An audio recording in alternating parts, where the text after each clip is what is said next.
Assalamualaikum warahmatullahi wabarakatuh. Di sini saya Muhammad Nursodik, SMKN Darul Ulum Mencar, akan membahas tentang inovasi pembelajaran dengan AI untuk peningkatan kualitas pendidikan dan menghadapi tantangan di abad 21. Langsung saya contohkan. Di sini saya punya yang namanya capaian pembelajaran. Dari capaian pembelajaran ini, saya akan mengetahui materi apa saja yang harus saya berikan. Terus eh, keterampilan apa saja yang akan saya berikan. Saya mencoba menguraikannya. Yang pertama, tentang pembongkaran sesar. Di sini saya menggunakan Magic Eye. Klik alat sihir. Yang berikutnya kita akan pembongkaran standar. Kita tingkatannya kelas 11. Kebetulan saya ngajar di kelas 2. Saya pastekan di sini dari CP. Setelah itu saya klik hasilkan.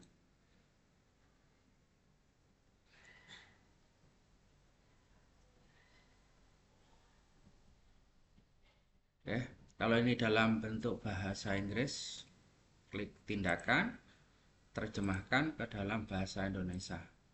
Maka akan dirubah ke dalam bentuk bahasa Indonesia.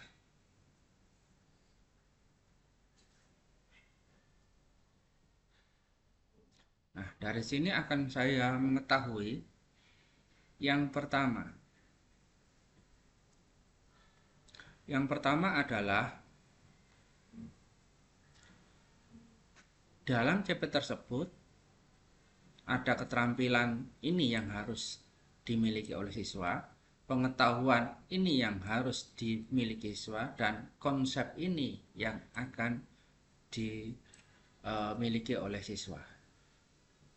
Nah, dari sini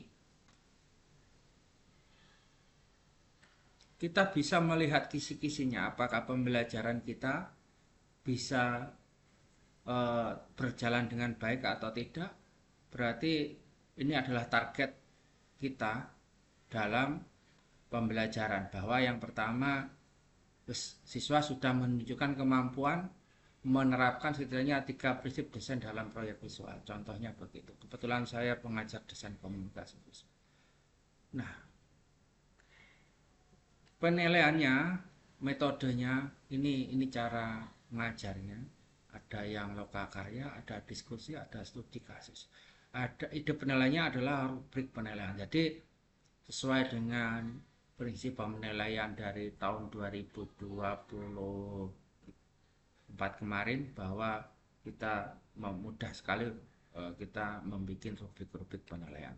Nah, ini contoh dalam pemaparan standar. Yang berikutnya,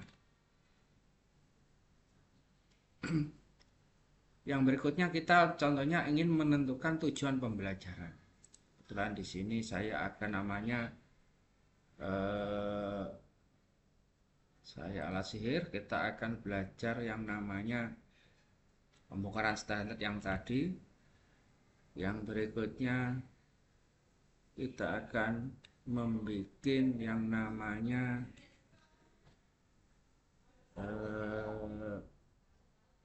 tujuan pembelajaran, generate rencana unit. Ini generate rencana unit ini ya. Nah, contohnya begini. Kita bikin kelas 11. Ini 5 hari. 5 hari sekolah artinya 5 kali pertemuan. Ini paling sedikitnya. Kita ambil tujuan apa dari CP yang kita bikin tadi, yang kita ambil tadi, kita copy, kita pastekan.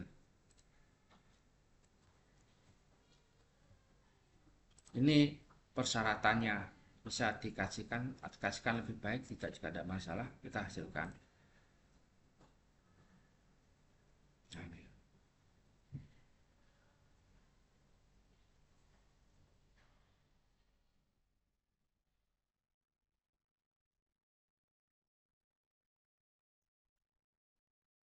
Kita akan mencoba. Ini adalah tujuan pembelajaran dari lebih mudah. Kita akan bandingkan dengan tujuan ini, apakah nanti bisa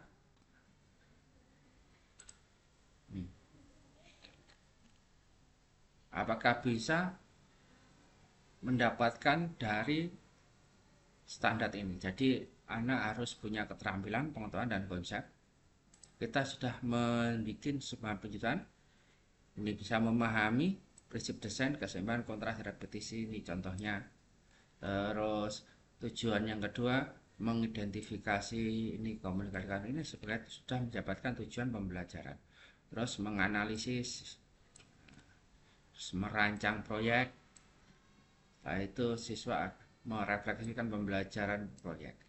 Ini adalah contoh untuk membuat tujuan pembelajaran dengan mudah dengan membandingkan antara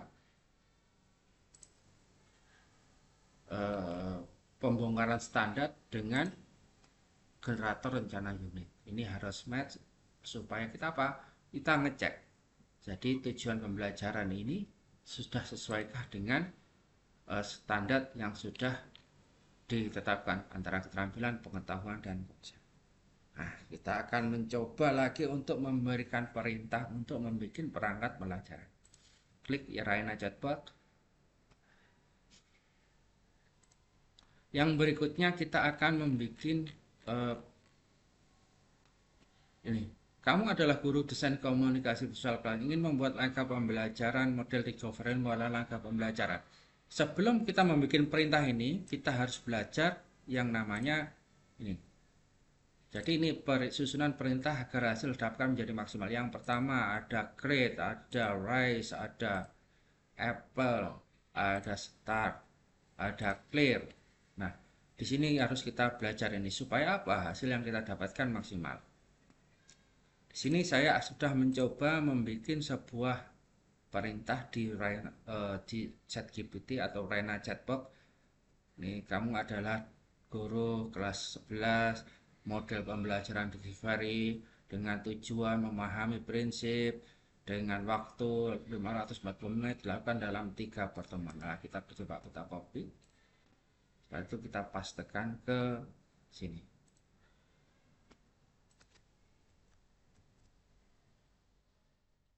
Kita enter. Nah, jadi di sini kita akan buatkan yang pertama. Ingat, langkah pembelajaran kita apa tadi? Discovery learning. Jadi yang pertama kita menjelaskan kepada siswa. Ya, eksplorasi, mencari contoh desain, terus setelah itu aplikasi prinsip desain, terus evaluasi presentasi. Jadi anak-anak mempresentasikan sesuai dengan langkah pembelajaran sesuai dengan abad 21. Nah, dari sini ini adalah perintah berikutnya. Ini sudah selesai. Tinggal yang berikutnya adalah membuat asesmennya. Asesmennya kita coba ya. Kita coba asesmennya.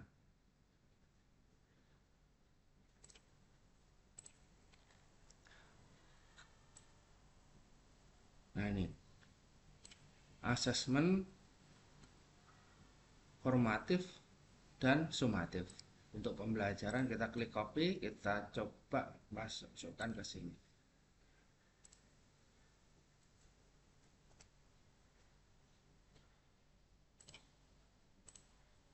Enter.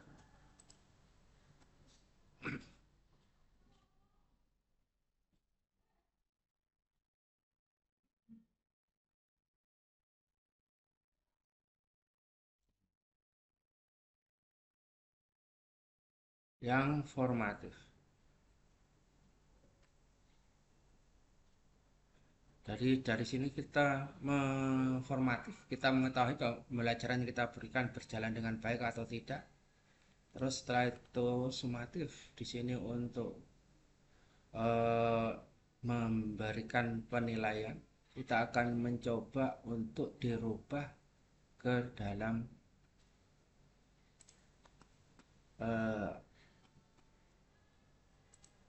rubrik penilaian. Kita akan ke rubrik generator rubrik. Yang pertama, skala poinnya 4 tunjuk ya. Skalanya 4, kita coba tujuannya apa tadi?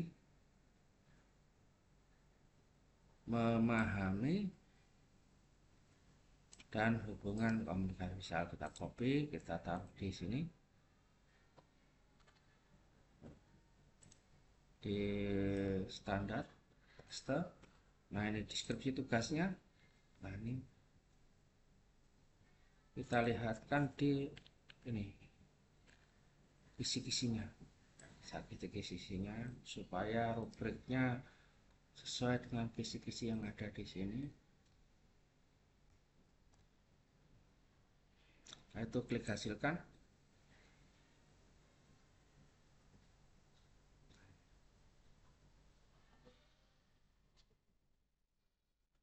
Ya, ini rubrik sudah siap digunakan untuk bahwa pemampir ini kalau skornya sangat baik itu bisa menjelaskan, menerapkan prinsip menghasilkan karya seni sangat kreatif, menghasilkan karya lain, menghasilkan karya lain secara mendalam dan seterusnya. Dari sini kita sudah tahu bobotnya masing-masing, tinggal ya kita tinggal eksekusi dan pembelajaran. Terima kasih. Assalamualaikum warahmatullahi wabarakatuh.